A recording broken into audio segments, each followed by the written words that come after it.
સુરેન્દ્રનગર મૂડીના ગત તારીખ 31મી મે 2025ના સમય સાંજના 6:15 અરસામાં ચોટીલાના ચાબાસ નાયબ કલેક્ટર ચોટીલા એચ.ડી. મકવાણા તથા તેમની ટીમ દ્વારા મૂડી તાલુકાના સડલા ગામના તળાવવાળી સરકારી માલિકીની જમીનમાં આકસ્મિક તપાસણી કરતા ગેરકાયદેસર સફેદ માટીનું ખનન કરતા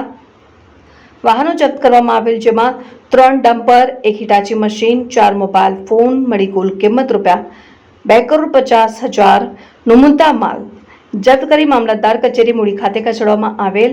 સદર સ્થળ ઉપર ખૂબ જ મોટા પાયે સફેદ માટીની ગેરકાયદેસર ખનન કરેલ છે, જે અંગે સર્વેયર દ્વારા માપણી કરાવીને ગેરકાયદેસર સફેદ માટીનું ખનન કરતા ઇસમો જયપાલસિંહ કાંઠિયા જાતે કારડિયા રાજપૂત રહેઠાણ મૂડી તાલુકો મૂડી તથા મુકેશ જાદવ જાતે ઠાકોર રહેઠાણ સડલા તાલુકો મૂડી સામે જે કાંઈ પણ રકમ વસૂલ કરવાની થશે તે ધ ગુજરાત મિનરલ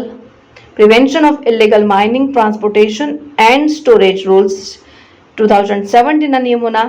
મુજબ 21(3) મુજબ વસૂલ કરવાની કામગીરી હાથ ધરવામાં આવશે.